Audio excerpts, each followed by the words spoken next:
umaga po sa inyong lahat. Ito po ay isang kwento tungkol kina Albrecht and Albert Dürer. Magkapatid na lalaki na Aleman, German brothers. So sa makatuwid, sila ay taga Germany. Nagkataon na pareho ang kanilang pangarap sa buhay. Gusto nilang maging painter. Hindi yung nagpipinta ng bahay, no? Yung painter na artist. Yung gumagawa ng mga painting. Kaya lang, sila'y mahirap. Sinong susuporta sa pag-aaral? Pero nagkaroon sila ng isang paraan. No, kahit mahirap sila, nakahanap sila ng paraan. So ano yung paraan na naisip nila? Na habang nag-aaral ang isa, nagtatrabaho naman ang ikalawa para masuportahan ang nag-aaral. Nakita niyo? So yun ang kanilang ginawa. So, sino ang mauna na mag-aaral? Nag-toast sila ng coin at ang nanalo ay si Albrecht. Kaya si Albrecht ay pumunta ng Italia dahil doon ang mga magagaling na eskwelahan ng pagpipaint. Samantala, si Albert ay nagtrabaho sa isang welding shop. Alam niyo yung welding shop, no? Ay talagang gamitin mo yung kamay mo roon, no? Magpupukpuk ka. Mag-welding. So, kayod ng kayod si Albert para matustusan ang pag-aaral ng kanyang kapatid. Hanggang sa makatapos si Albrecht sa kanyang pag-aaral, tuwang-tuwa siyang umuwi. Siyempre, tapos na nga siya . So, nais niyang ipagmalaki siguro sa kanyang kapatid. Kaya lang ang kanyang tuwa ay nauwi sa luha. Umiyak siya nung makita ang kanyang kapatid na si Albert.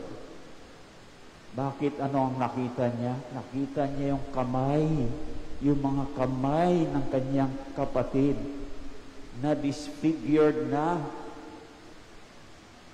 puno ng kalyo, at medyo nanginginig na nga. Ay paano pa magpipaint kung nanginginig ang kanyang mga kamay? Kaya nasira ang pangarap ni Albert na magiging isang painter. Pero hindi niya ito isinaalang-alang para lamang maabot ng kanyang kapatid na si Albrecht ang kanyang pangarap na magiging painter. At naabot na nga niya dahil natapos na niya . Kaya nakita ni Albrecht ang napakalaking sakripisyo na ginawa ng kanyang kapatid na si Albert. Kaya bilang pagpapasalamat at pagkilala sa ginawa ng kanyang kapatid, ay dahil natuto na siya mag-painting, ang ginawa niya ay lumikha siya ng painting ng dalawang kamay ng kanyang kapatid na ginawa niyang praying hands. At ito ay naging masterpiece na naging simbolo ng malaking sakripisyo para sa ikabubuti ng iba. So yan ang sakripisyo ni Albert para sa kanyang kapatid na mabibigyan siya ng magandang kinabukasan. So kayo rin mga kapatid, bawat isa sa atin ay gumawa rin ng mga sakripisyo. No? Malaking sakripisyo para sa ikabubuti ng iba, para sa kanilang magandang kinabukasan. Amen po ba? Lahat tayo dito, sa palagay ko, ay gumawa rin ng malaking sakripisyo para sa iba. Ito ay pagsasabuhay ng pagsasakripisyo din ng ating kapatid, ang ating Panginoong Hesukristo ng kanyang katawan at dugo na ating ipinagdiriwang ngayon. So, ang pagsasakripisyo ng ating Panginoong Hesukristo ng kanyang katawan at dugo, ginawa niya ito upang tayo ay magkaroon ng buhay. Anong buhay? Buhay naman tayo ngayon. Buhay ng Diyos. Spiritual na buhay. So ito ay isa sa mga aral na nais iparating sa atin ng mga pagbasa ngayong dakilang kapistahan ng katawan at dugo ng ating Panginoong Hesus. So sa mga pagbasa ngayong linggo, tinatalakay ang pagsasakripisyo ng ating Panginoong Hesukristo ng kanyang katawan at dugo, una sa paunang paglalarawan nito sa lumang tipan. Dahil yung mga mangyayari sa bagong tipan ay may pauna ng paglalarawan, prefiguration in the Old Testament. So yung sa sakripisyo ng ating Panginoon ng kanyang katawan at dugo ay mayroon na ayan counterpart na prefiguration o unang paglalarawan sa lumang tipan. Ikalawa, ang pagsasakripisyo ng ating Panginoong Hesukristo ng kanyang katawan at dugo sa aktwal na paraan. At ikatlo, ang pagsasakripisyo ng ating Panginoong Hesukristo ng kanyang katawan at dugo sa pamamagitan ng mga anyo. So una, ang pagsasakripisyo ng ating Panginoong Hesukristo ng kanyang katawan at dugo sa paunang paglalarawan sa lumang tipan. So saan po natin ito matatagpuan? Saang aling pagbasa? Sa aklat ng Exodo. So paano ginagawa ang pagsasakripisyo dito bilang paglalarawan sa pagsakripisyo ni Kristo ng kanyang katawan at dugo sa pamamagitan ng pagsasakripisyo ng dugo ng mga hayop gaya ng kordero. Kaya later on, hindi ba, itinuturing si Kristo na kordero ng Diyos. See? At sinasakripisyo ang dugo ng mga hayop. So yung dugo, ang kalahati ng dugo na nakuha nila sa mga hayop, saan binuhos yon ni Moises? Sa altar na nagsisimbolo sa Diyos. Dahil ang dugo ay buhay ayon sa mga Israelita. At sino ang buhay? Ang Diyos. Pagkatapos, winisikan yung mga tao. Yung kalahati naman ng dugo, iwinisik sa mga tao. Simbolo ng inugnay ang mga tao sa Diyos sa pamamagitan ng pakikipagtipan. Dahil sa pakikipagtipan, tayo ay nakikiugnayan sa Diyos. So, ang pagwiwisik, yun ay parang nagsisimbolo ng pag-uugnay sa mga tao, sa mga Israelita, sa Diyos. Subalit yan ay simbolo lang. Dapat patunayan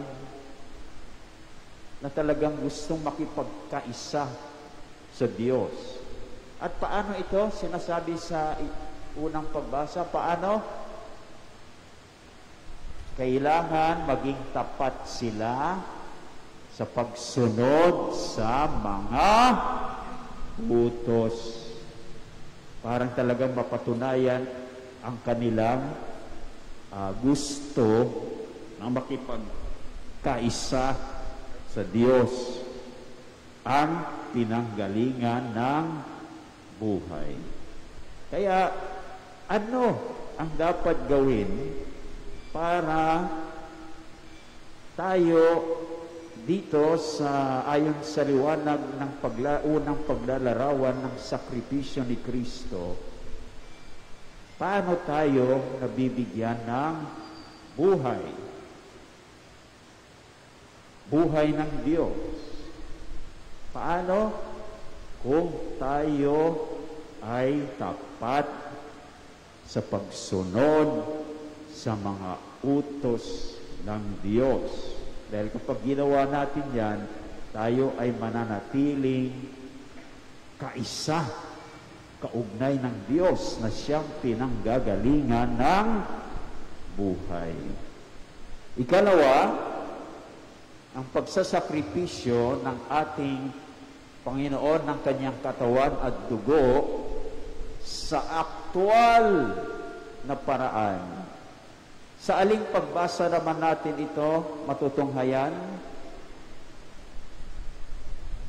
Very good. Sa ikalawang pagbasa mula sa sulat ni Apostol San at mula sa sulat sa mga Hebreo.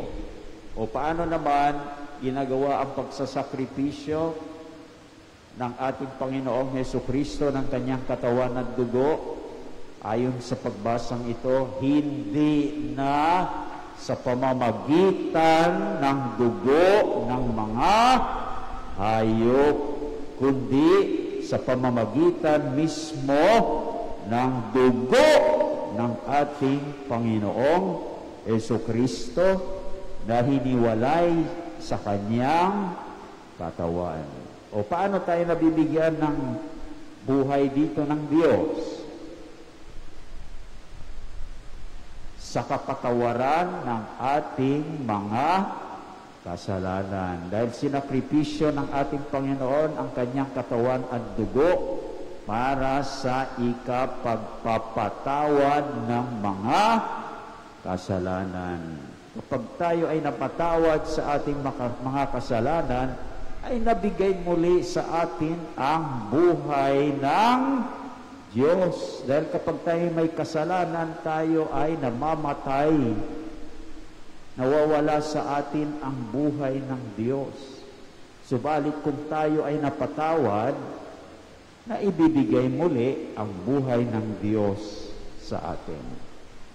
Ikatlo, ang pagsasakripisyo ng katawan at dugo ng Panginoong Hesus sa pamamagitan ng mga anyo. O sa aling pagbasa naman po natin ito matutunghayan sa Ebanghelyo o sa mabuting balita. So yung pagsasakripisyo ng ating Panginoon sa kanyang katawan at dugo ay ginawa niya sa pamamagitan din ng mga anyo. O paano niya ginawa ito? Ito ay ginawa niya noong huling hapunan. Anong ginawa niya? Dumampot siya ng tinapay at anong sinabi niya? Ito ang aking katawan.